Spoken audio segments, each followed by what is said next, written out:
এই যে বড় বউ, ওকে নিয়ে পীড়িত করলেই চলবে?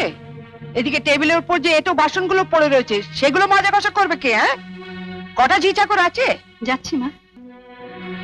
চলো না দিদি, আমি তোমার সঙ্গে হাতে হাতে কাজ করি। ও বাবা, কি পীড়িত রে! দেখবো দেখবো কত কাজ করতে পারো। দেখি তোমার বাবা মা কি গয়না পরিয়ে শ্বশুর বাড়ি পাঠিয়েছে। হ্যাঁ? গলার ওই দুটো সোনার না ইমিটেশন? আমার মা বাবা নেই, ছেলেবেলাতেই মারা গেছেন। আমি মামার কাছেই মানুষ। ও, মা বাবাকে খেয়ে বসে আছো? ধন্যি মেয়ে। এখানে এসে আবার তো নতুন করে মা পেলাম।